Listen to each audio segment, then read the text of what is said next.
that whenever I meet a Latvian, I always feel as though I'm considerably less sophisticated and less stylish than them. And I wonder whether that's just a Latvian thing.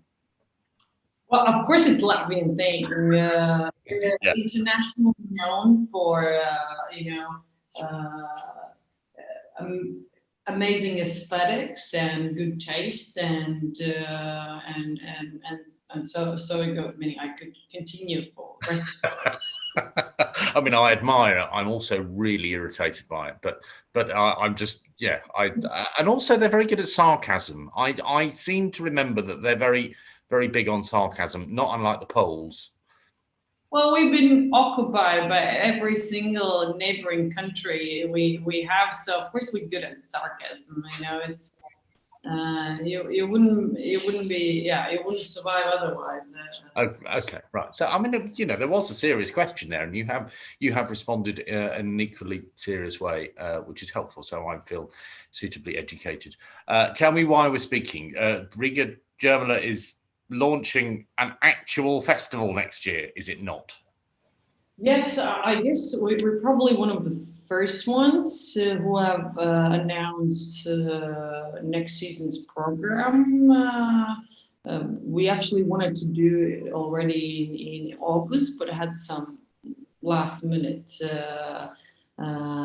changes. But yes, we just announced last Thursday our next season. Yes, so that's the occasion, and of course we are extremely happy and proud, and also extremely hopeful that we will be able to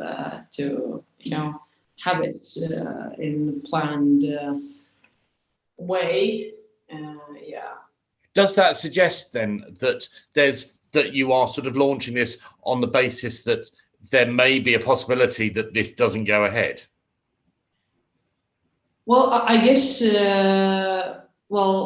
of course, we are very well aware of the overall situation, the second wave, all the predictions when it comes to vaccines, but we've been also consulting with Ministry of Health, the Doctors Association, and they have allowed us to assume that starting from next year's July and August, we will be able to organize the festival in the mid-worst scenario, under reduced capacity scenario, in best case without restrictions. So we have been consulting public health officials. I'm at pains to point out I wasn't assuming that you just sort of done it and without consulting anybody. Yeah, we also started ticket sales, and we are selling the tickets under current restrictions and guidance. So basically, we do hope that we will be able to increase the capacity, but we are actually selling right now as if the concerts will happen right now. Because also the situation in Latvia also substantially differs from many other European countries. So up until this week, and I hope this week doesn't change it too much, but the only safer place in Europe was Vatican, so Latvia has, I wonder why that is. No one can get in there. It depends from age and gender, I guess. But, and also your job. Certain requirements for entering the Vatican. But yes, so the situation in Latvia has been exceptionally good. It's been very well managed, and people are very responsible. And as a result of that, actually, I was at the concert of the opening of National Symphony Orchestra yesterday. I'm going to Tosca on Sunday.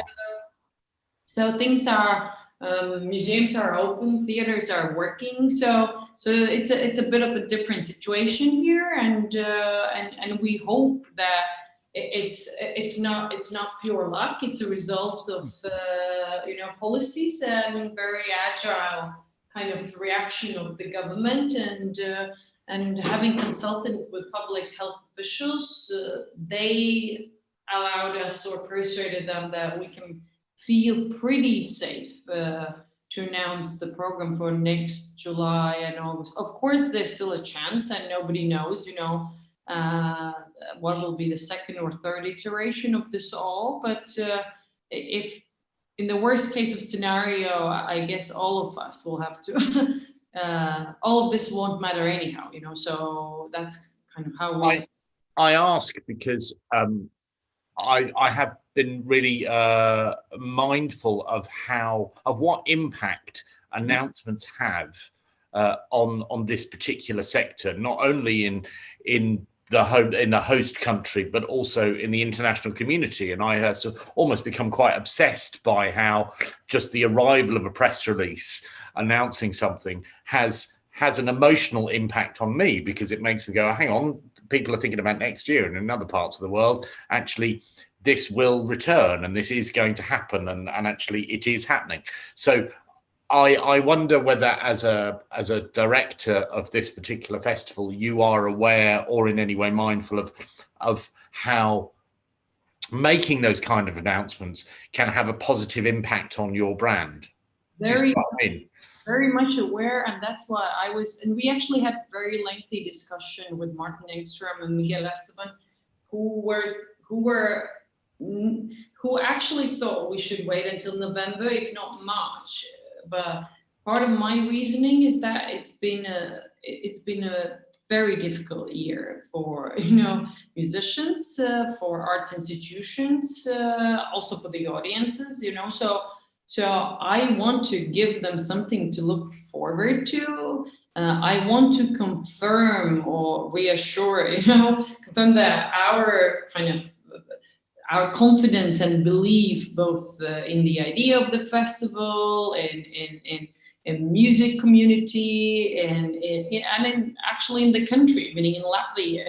So many were questioning also. Of course, we are mostly privately funded. We have 17, philanthropists who are supporting our festival. Their business have been affected, every single one of them. So, one could think like, okay, so what will happen? Will they continue supporting? All of them have basically reconfirmed their readiness to support the festival. And I think the earlier we announce it, the better. It gives something to look forward to. It gives hope, and as I am telling, so what is the risk? What's the worst thing that can happen? The worst thing that can happen is that all of us understand in the March or April that we have to cancel. But what's the difference then of announcing it in January and then in September? I think also that this year has proven we changed the ticketing platform, and we're not taking a cent, a penny for basically, service of, buying, not a penny. So we are, as a festival, paying for everything that has to do with the system. So every single one who bought a ticket with us could get full refund within a half second. You just had to press the button. And we immediately, when we canceled the festival, we immediately said, you're welcome to, get all your money back. You're also welcome to leave in deposit. You're welcome, to donate if you want. And I think that people now see that there is no risk, of prolonged or difficult refunds, as we sometimes have with airfare. And that presumably also presumably strengthens the connection between the brand and the ticket buying audience, because if they know that there are no, at that point of, if you like, crisis, that there is no barrier, that there's no, then that only really enhances the reputation. I mean, I'm making that assumption. But that's exactly how it works, because all of it. Many of us have tickets to the events that have been postponed for 3 times. No one ever asks us, whether we'll be able to make it that third time, and then the refund process in many other fields, as I told, airlines or others is lengthy and so on and so forth. But people already, our audience know that they can, if we will be forced to cancel, they'll get all their money back within a second, and without any questions and so on and so forth. So there's no risk. There's no risk for audience. There's, there is some cost risk for us, but I'm ready to take it, because otherwise we are also we have to account for the fact that we are very new festival, so we've only had one successful year. So we're not Lucerne, we're not Salzburg. We cannot take 2 years off, Taking 2 years off means starting from scratch, so. That also means surely that artistically, because you are at the beginning, you can take those risks. Yes. Maybe not financially, but sort of reputationally, you can take those risks. Yeah. So that's kind of that is our reasoning. And as I told, I wanted actually to announce already in August, but we had some last minute changes with one of orchestras. So we announced at the end of September. But still, and we see as well that the other aspect that we were, talking and discussing a lot with Martin and Miguel, whether people would buy, so whether people, when it's so far ahead, nobody knows what will happen, and people, purchasing power has decreased substantially, and especially now, region, we are, much less well off, so overall, and so. But it's been now a bit more than 24 hours since we launched public ticket sales, and it's mind-blowing. I think there are some concerts that, if it continues like that, will be sold out I think by the end of next week. So, for example, Renee Fleming with Concertgebouw, I think we have sold 2/3 of tickets. Is that a socially distanced audience, or is it? Sorry? Is it a socially distant, a physically distanced audience?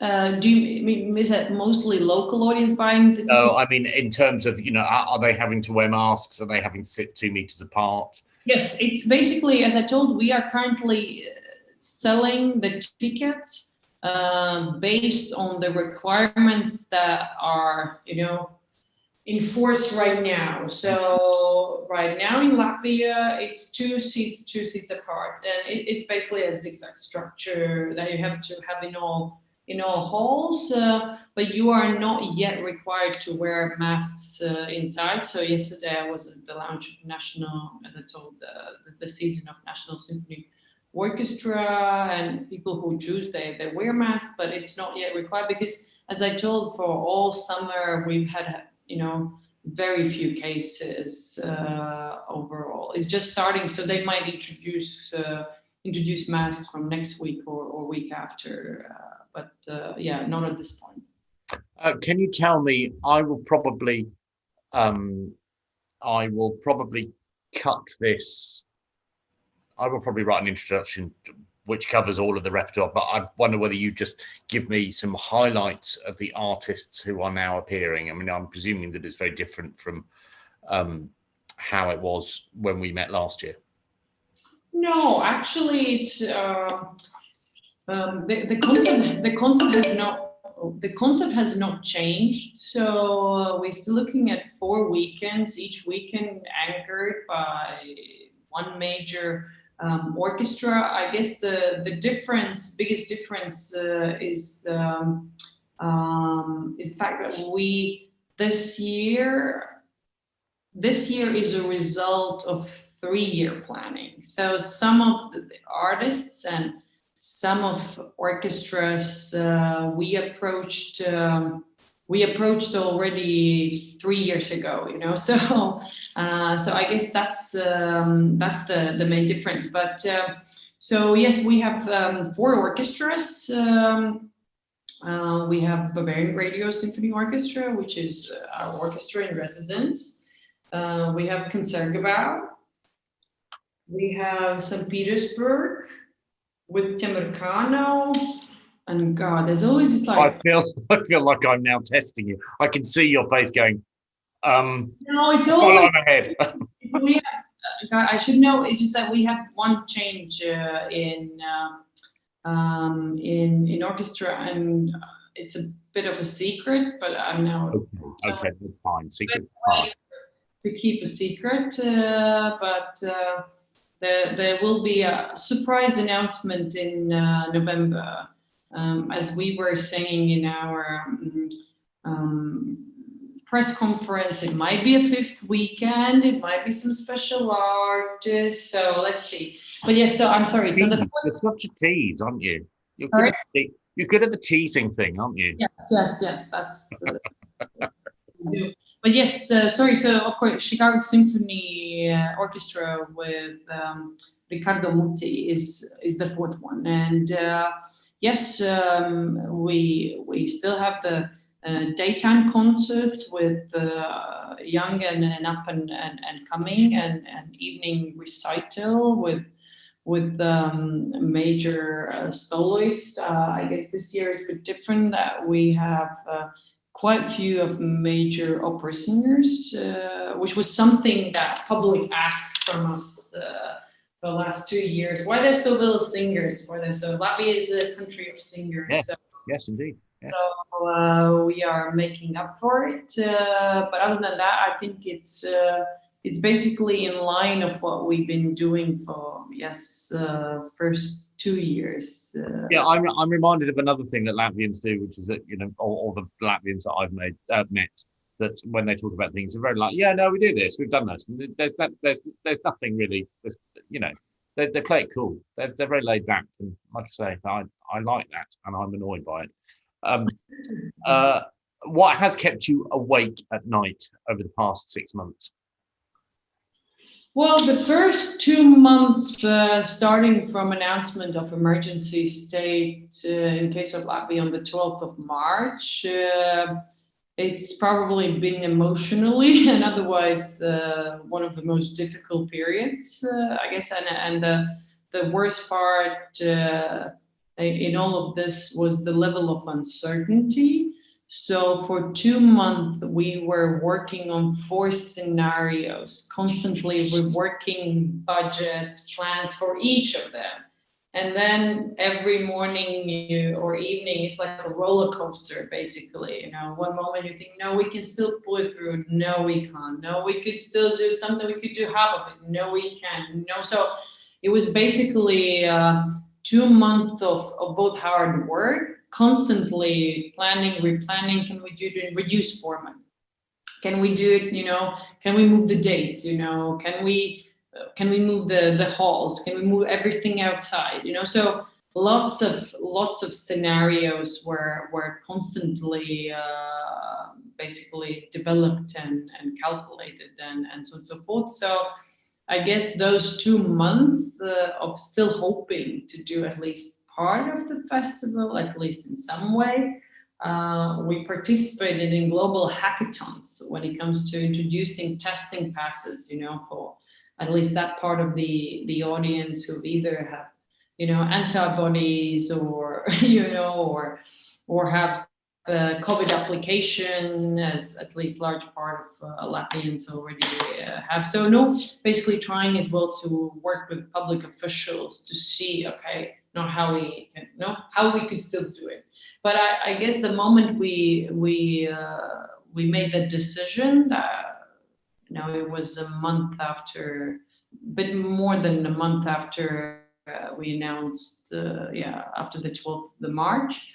The second already part was, of course, much better, because we immediately decided that there are so many bad news around. We cannot announce the cancellation without giving some hope or announcing something good. So we actually spent the other half of the planning period thinking about 3 major new initiatives that I think have by themselves turned out to be actually very wonderful projects that we will continue. The first one is moving music, our academy online. And again, in the beginning, we didn't know whether musicians will agree to teach online and what will be the quality, but we've had big success with that. Total of 30 master classes took place online. Most of them were streamed live. So So then we announced we also were we were basically playing the recordings of the exact concert programs that we would have, performed live in the parks of Riga City and also at the seaside. And again, it felt like very cheesy idea, loud, people stop by, what will be the quality? But it turned out, I can send you videos. It was absolutely a magic event. And we have discovered new audiences. We had so many. I love I think I know the beach that you're talking about because I think I went there hundreds of years ago. So you played orchestral music out on the beach. Yeah. Wow, that's hilarious. And also, why wouldn't you? Why wouldn't you? No, but we thought, listen, it's so upsetting already, we meaning most of concerts were completely canceled until, of course, August, and then it kind of slowly restarted already. But we thought, meaning we waited for a year to listen to these programs. The people have been reading and we know our passionate audience members, and we thought, like, why not? Why can't you take a bottle of wine and go to beach and listen to that program? But have you been to any British beaches? Sorry? Have you been to any British beaches? Brighton, yes. Right, okay, yeah. No, I think it would work in Brighton. I'm just thinking of some of the. No, but I was so surprised because we didn't know, as I told, whether anyone will come, because initially people thought that we will show a video recordings, meaning we will, there'll be big screen. And of course, no, meaning there's no exact recording video of the concert that, can't take place, So people, there was a bit of worries about expectation management, and then people said, "But so what will be there?" I said, "Just music." And they were, "What? No, you're talking nonsense." Yeah. No, this can't be. This can't be. No, that's funny. That's funny. One final question for you, which is, I wonder how lots of people I talk to in the arts world talk about how this is the moment where, for example, classical music has to change or opera has to change the way it works. And that point is partly to do with timescales and forward planning and being nimble, I think. I think that's what they're driving at. I wonder how you think your role in the arts world has changed, or the way in which you work has changed over the past 6 months. I think, well, there are a couple of things, but probably the thing that we will continue working a lot is really digital transformation. We are going through all internal processes, be it CRMs or other systems that we had been planning to introduce but didn't. But also we are very seriously thinking about the visitor's digital experience. So everything leading to the concert, in the intermission, and then after the concert, so that basically there are much more communication. We would like to have much more communication with our audiences before the concert, in respect to both education, both them getting in the mood, but also providing additional services and making all the practical aspects much easier, manageable, and same with experience afterwards, which allows us to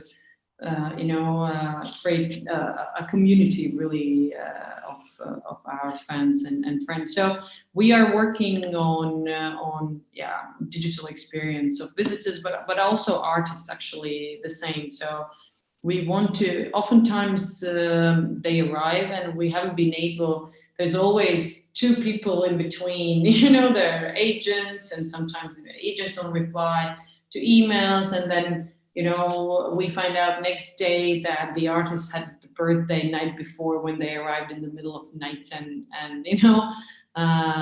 had to celebrate their birthday by themselves. So we just want to have closer ties with the artists and also think about their digital experience of the festival. So everything that happens before the concert and after the concert as well.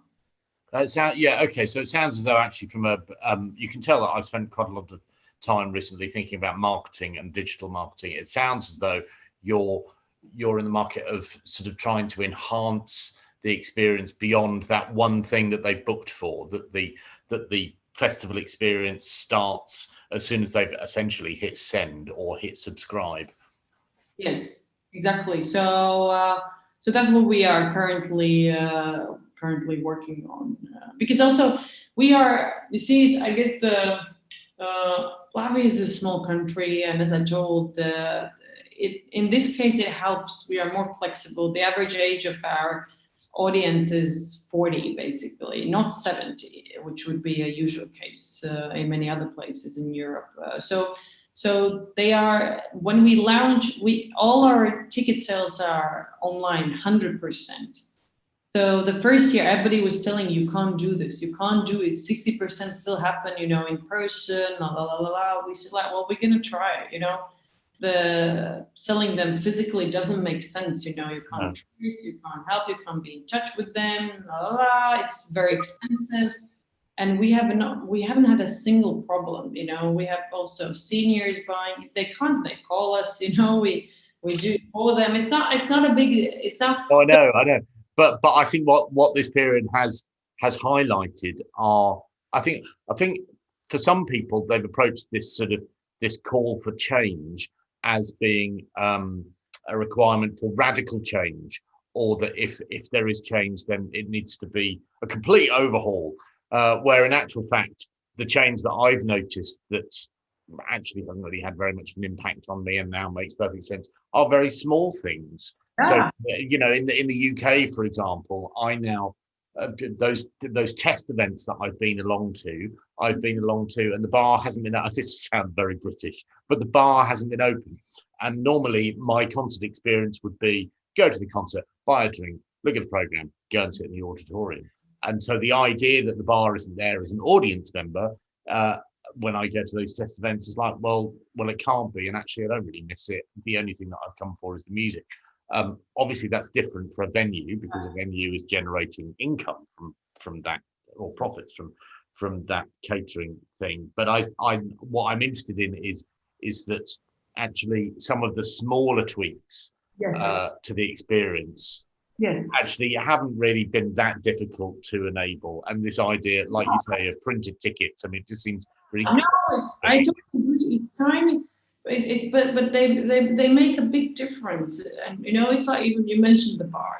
For example, one of the issues we've had, especially in Jurmala, which is an open air concert hall, is that people can spend most of intermission queuing to get one champagne. This is ridiculous. I don't understand. You're right. It is.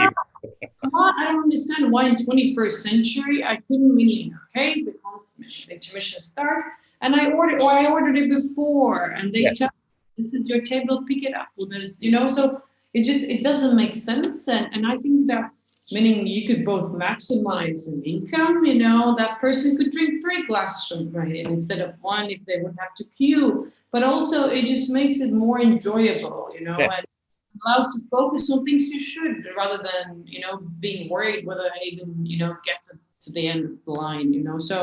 So I think there's many small things which we have great potential now to fix with all the tools available, and Is there anything else you'd like to tell me that I haven't asked you? No.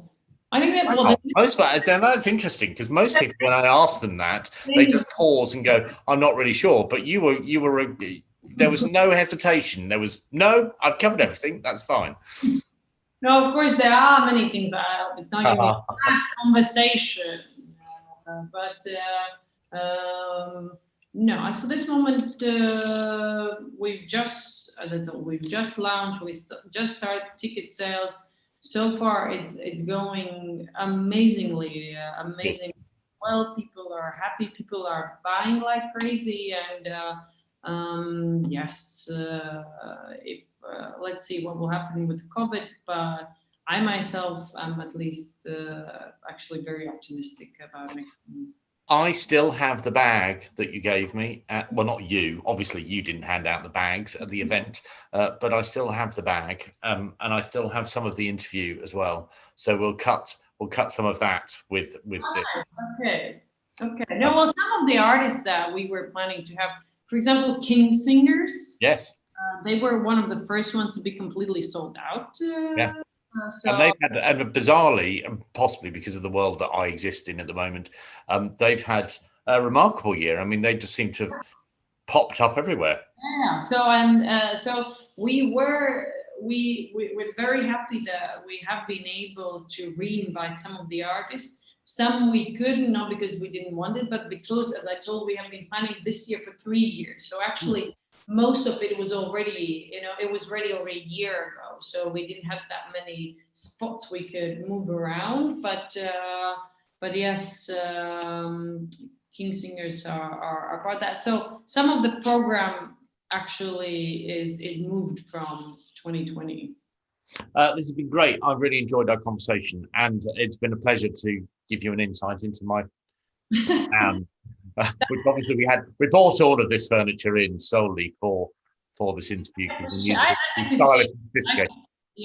appreciate that. Yeah, as soon as it's over, we're going to box it all up and ship it out. Latvia is poor country. So yeah, you just got a white wall. Thank you ever so much. I really appreciate your time. Thank you. And we'll be in touch and start planning next summer in Riga Jurmala. Excellent. I'll sort of buy my tickets. I mean, I don't. Well, you're invited. You just have to start thinking which weekend or all of them. I think we might have a stage to get through first, which is to get rid of our present government and then put some people in power who know what they're doing.